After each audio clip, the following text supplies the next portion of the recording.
Welcome back to another exciting episode of Cyber Defense TV. I'm your host, Gary Malefsky, and the publisher of Cyber Defense Magazine. Now, sitting in my hot seat today is a very special guest from a really cool company from the East Coast, innovating like you wouldn't believe. Lolit Shinde is the EVP of Sales for Seceon. Welcome. Thank you, Gary. Great to be here and great to be back again on the CDM TV magazine. So a lot of people are saying, I've innovated and I've got this one-point solution doing one thing, I've got another point solution doing another thing. You guys have created almost a whole sock in a box or a whole seam with all the pieces to remediate and harden the network, almost next-gen security automation. Is that what you would say? That is absolutely right. We have remained true to our tagline that we have been promoting right from when the company was founded. We believe in creating a comprehensive cybersecurity for digital era for all size organizations and make it available, affordable, so that any size organization can deploy this at a very reasonable cost. That's what we have truly stayed to our, that platform is developed like that and is considerably innovated in the last 1 year. And that's what I'll talk about a little bit. So on that note, let's say there's a breach and somebody's got, let me just give you an example. It's an older example, but it's important. There was an SMB1 flaw at National Institute of Health in the UK, and what happened was 1,400 computers went down from WannaCry.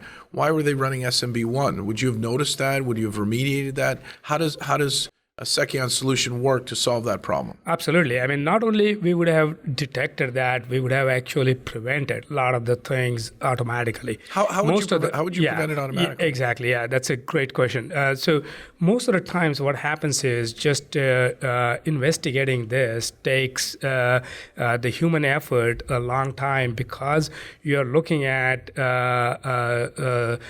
correlating a lot of the different data sources in order to make the sense out of it and create that investigation report or investigation package, and then you work on how do you respond to this, and that response team works on yet another layer in order to figure out where to push the configuration, what configuration, and how to make it foolproof.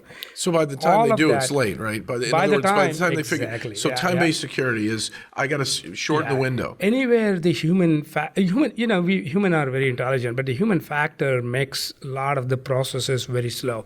Today's cyber attacks are more real-time, and the response, the incident detection, investigation, as well as response, all has to be pretty much automated real-time. And that's what the sock in a box we aimed at creating. But it is more like, how do you work together with various network elements, various servers, various applications, various human element, identity management, and so on. And how do you correlate all this to put situational context, historical context together in order to detect the threats that matter in real time and respond to them automatically in real time. So let's pause on that. Real time, I've had people tell me I can do it in, 200 milliseconds, and I've had people tell me I can do it in 200 days, right? Where's the reality on this? Are you guys going to be able to respond? Let's take the SMB flaw. WannaCry, somebody clicks a link, they get infected. WannaCry is a worm, ransomware, so it's a ransomworm. It needs to use SMB protocol to, not two or three, to worm its way around to computers. And it takes a little time for it to do that, but it's still fast. I mean, maybe it was minutes. Could you notice it right away? And when you say real time, would you have quarantined or isolated the asset that was misbehaving right away, or would it be a day from now, and is that too late? Great question. From the real time perspective, most of the times the organizations get breached through their defenses are broken and they are breached, but the attack is pretty much in the stealth mode. And in that stealth mode, most of the times it's very, very difficult to detect. And that's why the other mechanisms of spoofing the cyber attacks come into the play, where they put the breadcrumbs and so on, and create that defense mechanism. Mm-hmm. But the cyber attacks are too much sophisticated to bypass even that and still enter. What you want to do is you want to make sure that that stealth attack The minute it becomes active to cause any harm to the organization, which results in stealing the intellectual property or Locking up encrypting a the computer. files, Yeah, exactly. locking up your computers, making certain applications unavailable, creating a DOS kind of attack, and so on, making your productivity go down by slowing things. Those are the things that you can detect much comprehensively and quickly How fast? in real time. And that is when you say real typically time, what is real time? yeah, the real time typically there could be sub-second to few seconds. Sub-second to few seconds with Seceon. Yeah. Hold on a sec. Did you guys hear that? So you're saying in some number of milliseconds or a few seconds, Seceon sock in a box solution, which is a cool name. And is that the name of the product or is that the packaging? What's the ASIEM? Is it AICM. AI? Yeah. So you have an AI SIM, artificial intelligence SIM or SIEM. Is that part of sock in the box? Yes, absolutely. Yeah, we created the AI SIM solution primarily to make sure that the market understand that this is much beyond SIM. It definitely involves ML AI. It's a self-learning. We have a lot of acronyms, so I'm always pausing my guests. So everyone knows machine learning, ML, right? That is correct. AI, artificial intelligence. Yeah. SIEM, security information events management. That is correct. So you've created a solution in that space where I don't have to go buy a third party's dashboard. And now the part I want to understand for our viewers is, so there was that WannaCry. It was SMB1. You've deployed your AI SIEM, AI SIEM or SIM.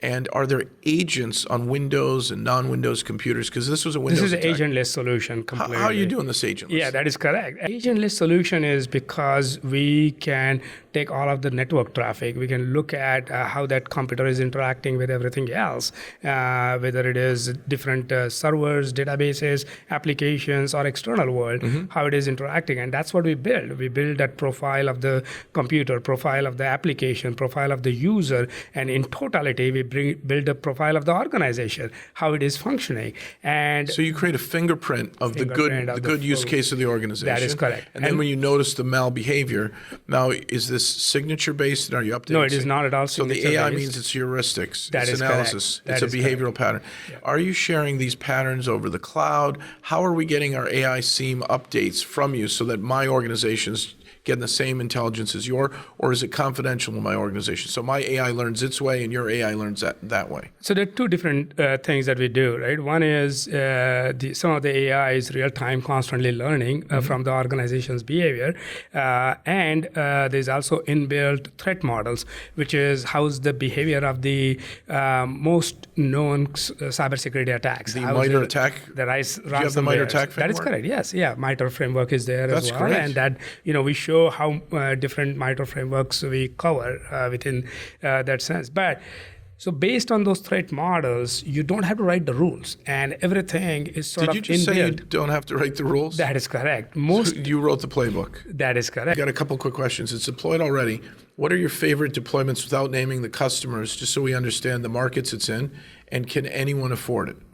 It can be afforded by anyone, and I can name few customers as well. Go for it. ADT is our one of ADT? the largest company. It is it's a physical security, home security, business security. That's phenomenal. Company, but they have been in cybersecurity for quite some time, and they have been using us for the last 3 years. Really? And they have deployed it, and through them they have deployed it across other MSPs and MSSPs and ISPs. This is great news to their businesses, and more than 1,000 plus customers are deployed on our platforms. More SMBs. than 1,000 plus. So you're doing it through MSSP partners. That is correct. Are there any MSSP partners that you can share the name of so our viewers and listeners can find them? Yeah, ADT is definitely one of them. Okay. ADT white labels it, so ADT IQ is the one to look for. AI SIM is behind the scene enabling that.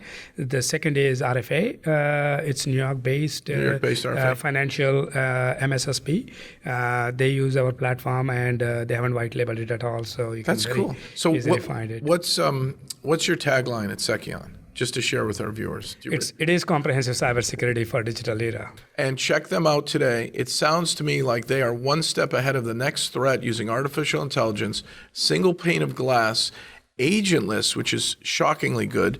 and security automation. So your life will be easier and the risk of a breach will be much, much lower. Check them out today. Thank you for a hot seat interview. Thank you, Gary. Truly, truly honored and appreciate this. We'll have you back again and then come back next time for an exciting episode of Cyber Defense TV.